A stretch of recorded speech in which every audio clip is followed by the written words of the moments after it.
यौमल क़ियामा। जब क़यामत का दिन आएगा तो अल्लाह रब्बुल इज़्ज़त अव्वलीन व आखरीन, पहले और आखिरी सब लोगों को वहां पे जमा फरमाएगा।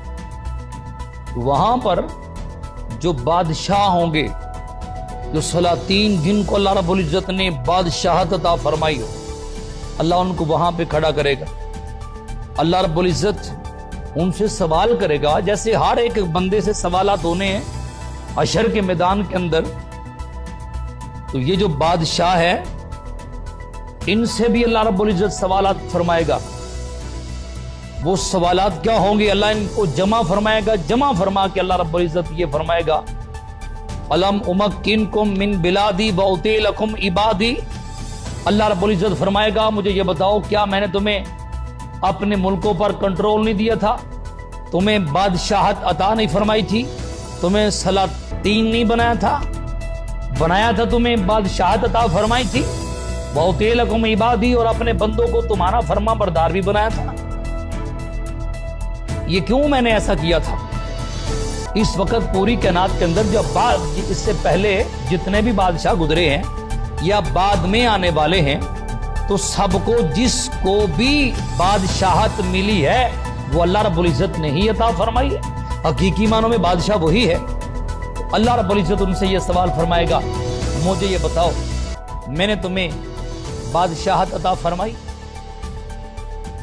इसलिए नहीं दी थी लाल जमइल अमवाली, कि माल इकट्ठा करो, वह हश्दिर रिजाली, और खुदाम को इकट्ठा करो, बहुत ज्यादा नौकर चाकर इकट्ठे कर लो, आगे भी गाड़ियां लगाओ, पीछे भी गाड़ियां लगा लो, दाएं और बाएं अपने मकानों पर, अपने बंगलों पर वहां पे सिक्योरिटी का इंतजाम कर दो। इसलिए बादशाहत नहीं अता फरमाई। बल लितजमऊहुम अला ताअती व तनफुज़ू फीहिम अमरी व नहयी। मैंने बादशाहत तुम्हें इसलिए अता फरमाई थी ताकि तुम मेरे बंदों को मेरी इताअत पे इकट्ठा कर दो। उनको बताओ ये अल्लाह रब्बुल इज़्ज़त की फरमाबरदारी ये है। उनको बताओ ये काम करने से अल्लाह खुश होता है, और ये काम करने से अल्लाह नाराज होता है। ऐसे कामों से बचाओ जिससे मेरी नाराजगी होती। वतुइज़्ज़ु औलियाई, अल्लाह उनसे फरमाएगा, ये तुम्हारी जिम्मेदारी थी ना, वतुइज़्ज़ु औलियाई, मेरे औलिया की इज्जत करनी, मेरे प्यारों की जो मेरा नाम लेने वाले, जिनके सीनों के अंदर मेरी मोहब्बत, मेरे महबूबों की मोहब्बत, उनकी इज्जत करनी है, उनकी तकरीम करनी है, उनको प्रोटोकॉल देना है। वतुज़िल्लु आदाई, जो मेरे दुश्मन हैं उनको जलील करना है। ये तुम्हारे फराइज में से शामिल था, ये तुम्हारी ड्यूटी थी। बादशाहत इसलिए मैंने तुम्हें अता फरमाई थी। अल्लाह अकबर। ये मेरे मुस्तफ़ा करीम सल्लल्लाहु तआला अलैहि वसल्लम का इल्म पाक है जो अल्लाह रब्बुल इज़्ज़त ने आपको अता फरमाया। हमारी कितनी खुश नसीबी है, हम मुस्तफ़ा करीम सल्लल्लाहु अलैहि वसल्लम की उम्मती है। तो हुजूर अकरम सल्लल्लाहु तआला अलैहि वसल्लम ने सब कुछ पहले बयान फरमा दिया कि क़यामत वाले दिन ये होगा।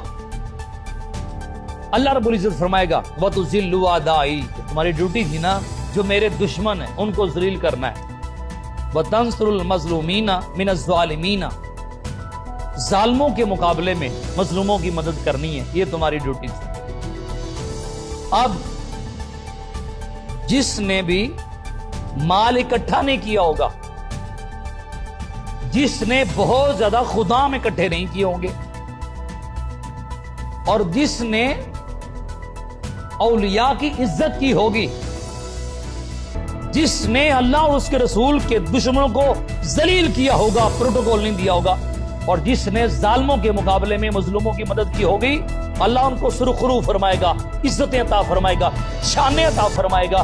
दूसरे मकाम पे मेरे और आपके करीम आका सल्लल्लाहु अलैहि वसल्लम ने इरशाद फरमाया, क़यामत वाले दिन 7 किस्म के ऐसे लोग होंगे जो अल्लाह रब्बुल इज़्ज़त के अर्श के नीचे खड़े होंगे, अर्श के नीचे खड़े होंगे, उसके साए तले खड़े होंगे, आराम से खड़े होंगे, परेशानी नहीं होगी, अल्लाह की रहमत के नीचे खड़े होंगे। उनमें से मेरे और आपके प्यारे हबीब सल्लल्लाहु अलैहि वसल्लम ने इरशाद फरमाया कि वो बादशाह जिसने अपनी बादशाही के अंदर इंसाफ किया होगा। अल्लाह अकबर। ये तो वो लोग हैं जिनको अल्लाह रब्बुल इज़्ज़त इज्जत अता फरमाएगा।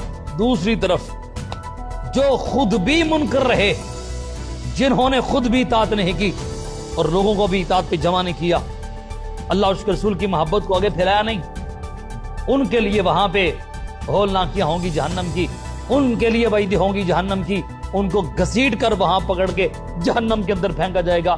جنہوں نے مال اکٹھا کیا ہوگا، جنہوں نے بہت زیادہ خدام اکٹھے کیے ہوں گے، لیکن اللہ کے بندوں کو اس کی فرما برداری پہ اکٹھا نہیں کیا ہوگا، اور جنہوں نے اللہ رب العزت کے پیارے جو اس کا نام لینے والے ہیں، ان کے سینوں کے اندر حضور کی محبت ہے، ان کو ذلیل کیا ہوگا، ان کو جہنم کے اندر پھینکا جائے گا، ایسے بادشاہوں کو۔ اور جنہوں نے اللہ اور اس کے رسول کے دشمنوں کو عزت دی ہوگی، پروٹوکول دیا ہوگا، ان کی غلامی کی ہوگی، ان کے لیے جہنم ہے، وہ اس جہنم کے اندر چلیں گے، وہ اس آگ کے اندر۔ اور پھر جنہوں نے مظلوموں کا ساتھ نہ دیا ہوگا بلکہ ظالموں کا ساتھ دیا ہوگا، ان کے لیے جہنم ہے۔ اس وقت کے اسلامی ممالک کے جتنے بھی حکمران ہیں، وہ سارے کے سارے مصطفیٰ کریم صلی اللہ تعالی وسلم کی حدیث مبارکہ کو سامنے رکھیں، اللہ رب العزت کے قرآن مجید فرقان حمید کو سامنے رکھ کے اپنی زندگی گزاریں۔ آج بھی ان کے پاس موقع ہے، جو پیچھے ان سے غلطیاں ہو گئی، اللہ رب العزت کی بارگاہ میں توبہ کریں، اللہ رب العزت معاف فرمانے والا ہے، اس کا خود وعدہ ہے قرآن پاک کے اندر، اور مصطفیٰ کریم صلی اللہ علیہ وسلم کی حدیث مبارکہ بھی ہے۔ اس وقت کے جتنے اسلامی ممالک کے حکمران ہیں، سب کو چاہیے کہ وہ اکٹھا ہو جائے، اور اکٹھے ہو کے وہ اللہ رب العزت کے حکم کو نافذ کریں، اور جو اس کے پیارے ہیں ان کو عزت دیں، ان کو پروٹوکول دیں ہر ملک کے اندر، اور جو اس کے دشمن ہیں ان کو ذلیل کیا جائے، ان کو ذلیل کیا جائے، ان کو پروٹوکول نہ دیا جائے۔ اور اس وقت جو صورتحال ہے مسلمانوں کی عالم اسلام کے اندر، مسلمان ظلم کی چکی میں پس رہے ہیں، وہ فلسطین ہو، وہ غزہ ہو، وہ برما ہو، وہ کشمیر ہو۔ اس وقت کشمیر کی صورتحال بڑی خراب ہے۔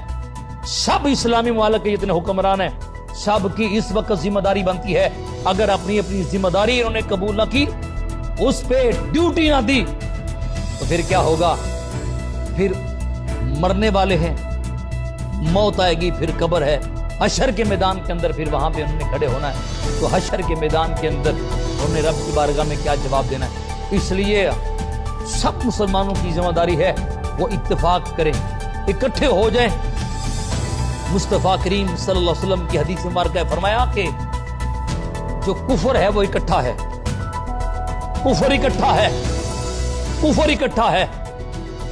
اس وقت مسلمان آپس کے اندر جدا جدا، مسلمان اکٹھے ہوں اور اکٹھے ہو کے ایک پیغام دے، انشاءاللہ العزیز اسلام مستن غالب رہے گا۔